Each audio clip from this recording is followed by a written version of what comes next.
them, right? Nick and Melina do the same shit. I talked to them and we talked about how you have to do something special after you're on like a big stream to like keep them around, but I can't keep up. I can't keep up with that. What do you think we should do? This is what is known as a behavior-provoking question. An innocent person will usually give what is known as a draconian response. They will immediately respond with the harshest sentence possible for the crime they are falsely being accused of committing. A deceptive individual will often give an equivocating response. This means that they will fragmentize and divert from the question to a certain degree, as a means to avoid responding to the query in its entirety. They're going to come home safe, correct? When you find the guy. When we find the guy, they're going to come home. Life in prison would be that's what I would think with 2 kids that are involved. What if he hurt them?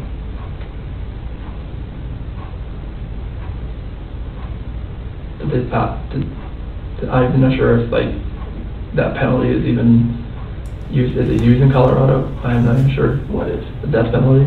Okay. I mean, like, if these kids are not alive, like, there's nothing you could do to cope with that, to make me cope with that, if those kids are not okay. Okay. Can we keep talking about some complicated things? Sure. Some things that are going to make you uncomfortable? Yeah, that's fine. Okay. You've done very good in talking to me about this really hard conversation. That's how I talk to first graders. Okay. Very good. That's sometimes hard. And I understand why sometimes someone in your position says, doesn't want to tell me about that.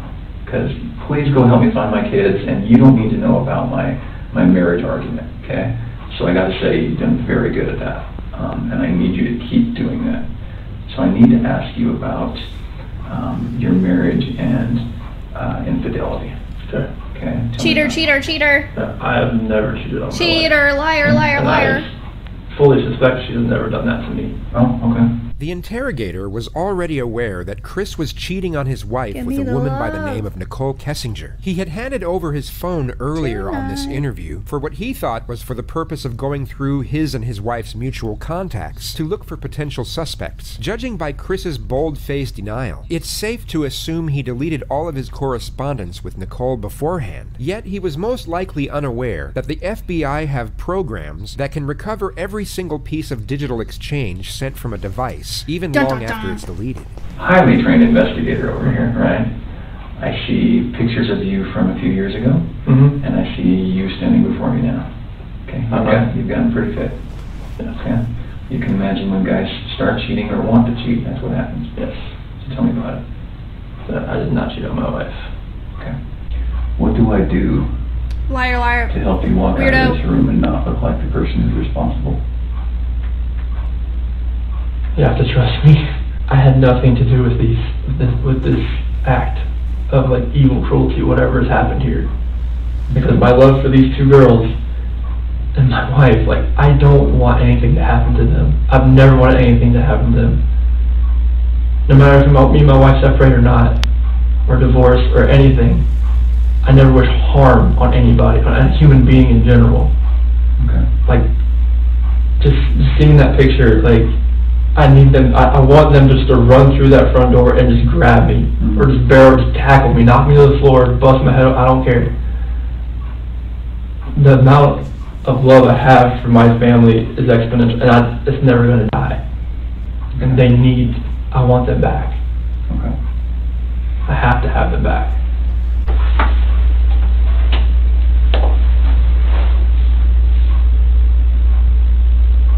When you walk out of this room, there's nothing I can say to a room full of police officers that's going to convince them that you have nothing to do with this.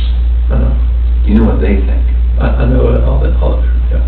Here's a guy who didn't call 911, who woke his wife up at a ridiculous hour because he was so guilty about something that he had to get it off his chest and say, I don't love you anymore, I'm leaving you. That didn't go well. Okay, so what happened? She told me she wanted me to wake her up before I left. That's why I didn't just wake her up, like, just to tell her this. Like, I woke her up. That's what she wanted to do, and we talked. Like, usually at 4 a.m. I wake up, I go down to work out. This day, I wanted to talk to her about this.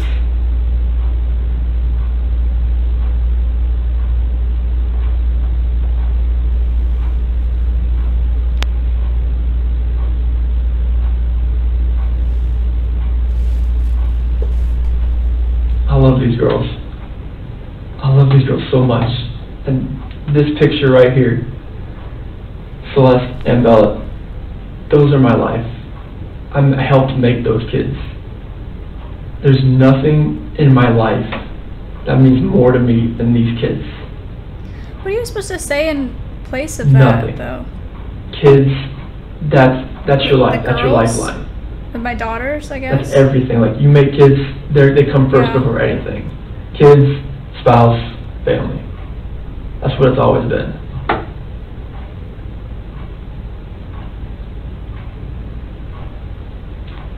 Nothing you've told me tonight makes sense. Nothing you've told me tonight feels like the truth. Tell them.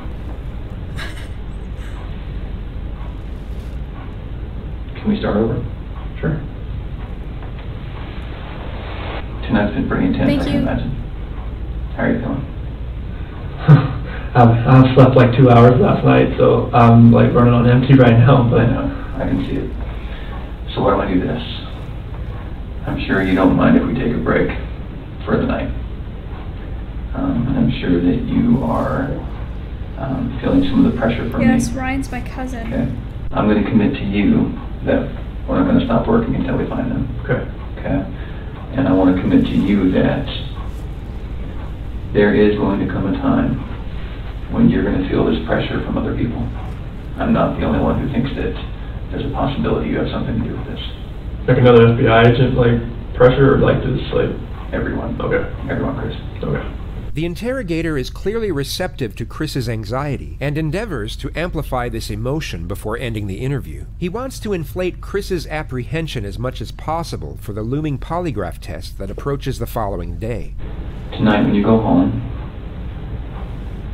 one of two things is going to happen. He's going to Mexico. You're going to pass out because you're so tired. Okay? And that's probably not going to be what happens. Your head's going to go race. Okay? So tonight when you lay down and your head starts racing, there's going to be things that come to your mind. Okay? This always happens. Always. It's very natural. You're going to say, I wonder why he asked me that. Okay? You're going to say, screw him. How dare he accuse me. Okay? You're going to say, I wonder if they thought of this. Okay? And then you're going to say, I probably should have told him something, or this or that. Okay? Those are the most common things. When those thoughts come to your head, I want you to call me. And those are beautiful kids. Those kids have a good dad, and I know it. Let's just see the picture it's on my phone. Yeah. It's a better one, but it's just. I'm sorry too. Those kids have a good dad. The following Do they? discourse from the officer could be construed as the reframing technique, where an interrogator will try and shift the suspect's view of themselves from negative to positive, as a means to lightening the iniquity of their crimes and increasing the chances of a confession. However, this is more likely what is known as passive accusation, where the interrogator is almost certain of the suspect's guilt and indirectly accuses and in some manner indignifies the suspect. This is made evident by the high praises the officer gives to Chris for extremely trivial deeds. A lot of dads don't get second pairs of clothes and cook eggs and give them snacks at night. You know, a lot of men, that's woman's work, right? Ew. I don't like to get involved. But you're not that kind of guy. Okay. So can we say that tomorrow at 11 o'clock Yeah. we can do a polygraph? Here. Here. I appreciate you coming in tonight. Mm-hmm. All right, give me a few minutes. This is Tammy. Did you meet Tammy yesterday? No, Okay. God damn it. Okay, Why am how I are always you? in the way? So on this, Yep, I know. I'll explain what that is here in a little bit, but you don't have to worry. It's not on or anything right now. It's not gonna buzz you or anything. Obviously, you're probably nervous about taking today's test. Honestly, I would think something is wrong with you if you weren't nervous about coming in here to take a polygraph. Even if people are like, I don't have anything to hide, it is nerve-wracking. And I have taken tons of polygraphs. Obviously, in my training, I went to 10 weeks for training. I've been a polygrapher for about 5 years. I went to the best school in the country, so I want you to have confidence in the fact that if you had nothing to do with this disappearance, like, we're going to find out. I don't know where to go. I have the best training that they offer in the United States. We use the most validated testing. That's the way I'm going to ask you the questions. So believe me, if you had nothing to do with this, I will be able to show them that today. This is psychological pressure disguised as reassurance. It's not a routine procedure during the pre-test phase of a polygraph exam, yet this technique will be used when the suspect's guilt is almost conclusive. Polygraphs are not a foolproof system, and they can be beaten, but with a heightened state of anxiety, it becomes considerably more challenging and unlikely. On this occasion, the polygrapher distinctly applies this technique for maximal effect. There's actually only two ways you can fail a polygraph, okay? The first way would be if you fail to follow my instructions. I'm going to give you a lot of instructions today about how to sit still, how to answer questions, things like that. So if you fail to follow those instructions, you will not pass today's test, okay?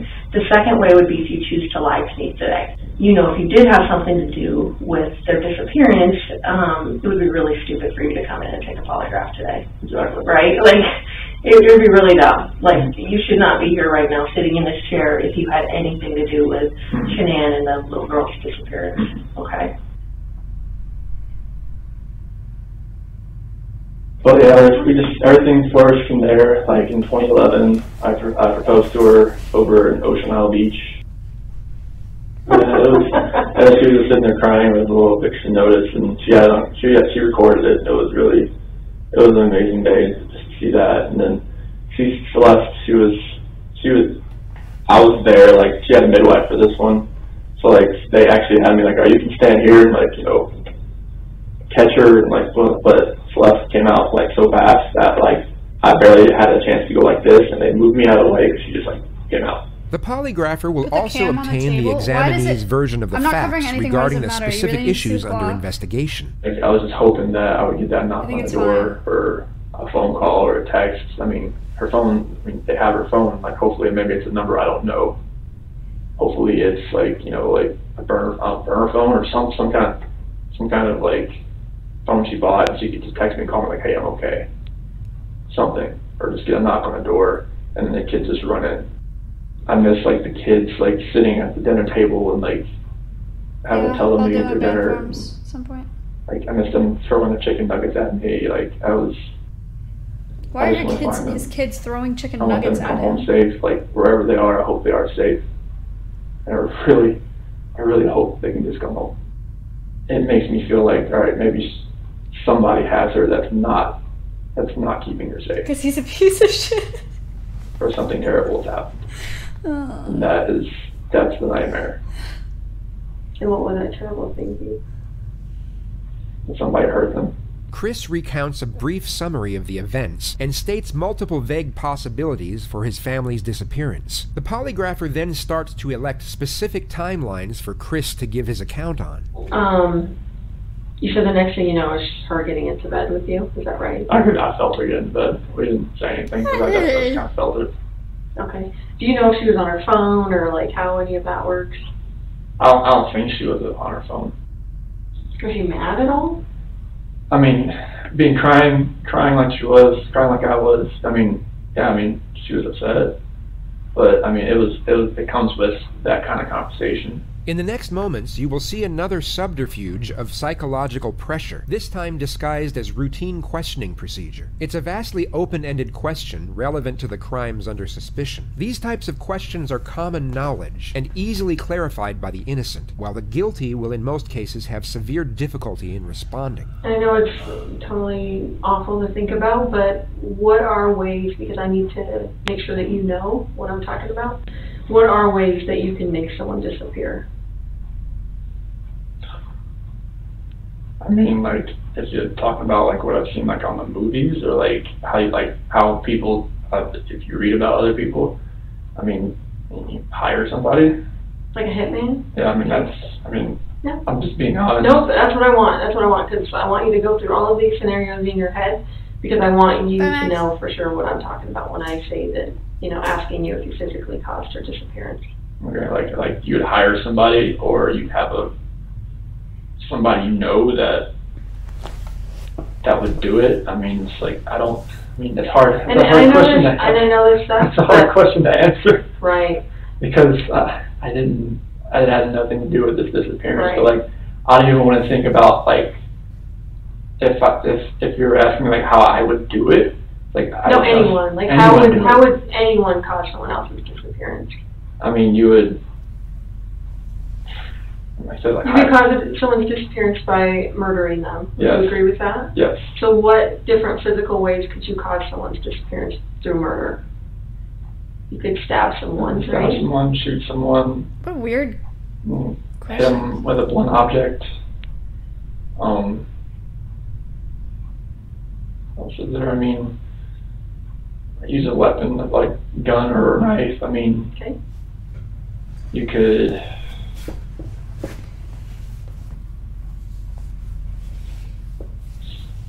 You could smother someone. Smother someone. You could strangle someone. Hang someone. I mean, yeah, you can. All that kind of things. I mean, it's hard to even think about that kind of stuff right now. Mm-hmm. So you could strangle someone. You could drown someone. Yeah. You could shock someone to death. You could burn someone alive. What other ways can you think of? As far as like lure them into a trap, I guess. So what do you mean? What? Like, like have somebody waiting like around the corner and like, Sure.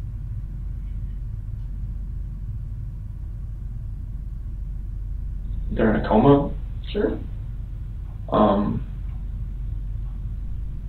So if I ask you that question on the test, Chris, are you going to have any issue with that? About you physically causing going through every single one of those?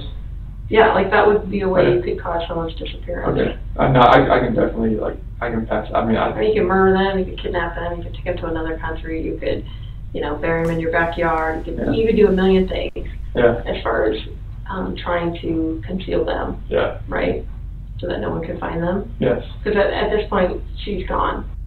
So when I ask you the question on the test, I'm not asking you about guilt. I'm not asking you about, did you make her feel so horrible that she ended up leaving? I'm saying that you were the one that physically caused her to disappear. Okay. Either by murder, kidnapping, all of those other things that we went through, okay? You want me to list all those? No. Oh, you're just going to say no to that question. Okay. Right. When I ask you if you physically caused Shanann's disappearance, your answer should be what? No. Right.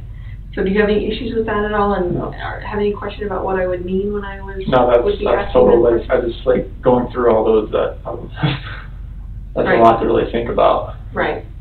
Like trying to figure out that was. I'm gonna have you take a bathroom break. We've been in here quite a while. So you're going to be taking what's called a directed lie polygraph. So what that means is there are going to be questions on the test where I want you to lie. I know it seems kind of weird, but you're going to know which questions these are, and they're going to be easy to answer. They're all going to start with before 2018. The directed lie test has 3 types of questions. Known truth questions. These are easy questions to answer, such as, are you sitting down? Or, are you wearing shoes? They serve 2 purposes. The first purpose is to provide a baseline reading for when the subject is telling the truth, and should elicit very little bodily responses. The second purpose is to disconnect the examinee's thought patterns between each question as a means for resetting their cerebration for a more accurate reading. Control questions. These are what the polygrapher just explained to Chris. Whenever she says, before 2018, at the start of a question, Chris will know he is purposely supposed to lie. Each of these questions are deliberately constructed. I'm sorry, can I not say that somebody has a big forehead too? No. Relevant questions. These relate specifically to the crime being investigated. I didn't say my and posture the is better than hers. I just said her posture is supposed garbage. to respond truthfully. A guilty subject will show a much stronger reaction to the relevant questions than to the control questions, even though they will be lying on both of them. This is due to the immediate threat posed by the relevant questions. So I'm going to say before 2018, did you ever lose your temper with someone you cared about? And you're going to say no, because you're telling a lie. Awesome.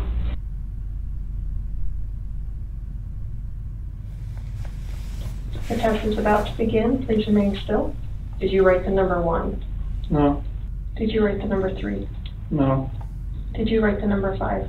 No. Sounds prepubescent. Jesus. Is complete. Please remain still while I take the instrument out of operation. Okay, you can relax. How'd you feel? This is the last time the polygrapher will have any correspondence with Chris before the real test begins. She gives him an initial compliment in a reassuring tone. You did great. You remembered to lie and everything. That was awesome. This momentary boost in his confidence is then abruptly ripped away as he receives the following information. So, you obviously are a really bad liar. Have people told you that before? Like, the second you tell a lie, like, they can tell, like, on your face that... Because the second you lied to the number 3, like, I don't know if you heard me clicking, but I had, like, turned down the sensitivity because you were starting to go off the page. So, that is what I need to see as a polygrapher, because that tells me that you know it's wrong to tell a lie. And you're actually having a significant reaction when you lie, so that is awesome. So thank you for being a horrible liar. No, that's a good thing. That's a good thing. We don't want to be good liars, so thank you for being a horrible liar. And that just shows me that, you know, obviously on the test when they're asking, you know, significant stuff about your wife, if you're lying to that, it's going to be even 10 times more amplified. So Jeez. I appreciate that. I appreciate that very much, more than you know. So that was awesome. And the coolest thing about this is right now, there's only one person in this room that knows what the truth is. And in about 5 minutes, there's going to be 2 of us. So that's the coolest part, okay? And then I can go share that, but that's Dude, the anxiety. Okay. All right, you ready? Let's do it. The test is about to begin. Please remain still. She loves this shit. Do you understand I will only ask you the questions we have discussed? Yes. Regarding Shanann's disappearance, do you intend to answer all of the questions truthfully? Yes. Is your first name Christopher? Yes. Before 2018, did you ever lose your temper with someone you cared about? No. Did you physically cause Shanann's disappearance? No. Were you born in 1985? Yes. Before 2018, did you ever say anything out of anger to a loved one? No. Are you lying about the last time you saw Shanann? No. Are you now in the state of Colorado? Yes. Before 2018, have you ever wanted to hurt someone to get even with them? No. Do you know where Shanann is now? No. This portion of the test is complete. Please remain still while I take the instrument out of operation. All right, how'd you feel? Same with all of it? I think it was the same to everything. For ya. I'll be right back. Okay.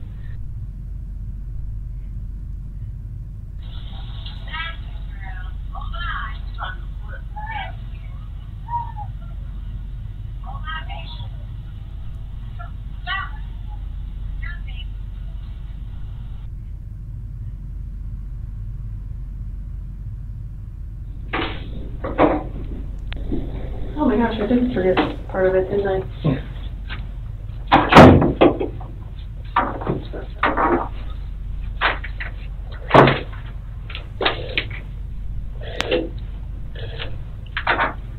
So I brought Graham in here because we want to talk to you about the results, okay? Okay.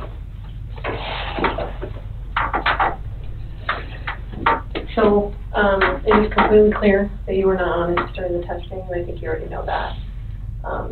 You did not pass the polygraph test. Okay. Okay. So now we need to talk about what actually happened. I feel like you're probably ready to do that. I didn't lie to you on that polygraph, I promise. Chris, I know. stop. It's time. Just stop for a minute. Take a deep breath. I want you to take a deep breath right now.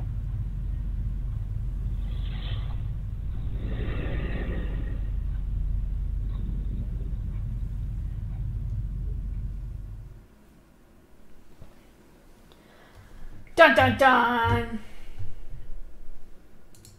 Nintendo was shot by skeleton.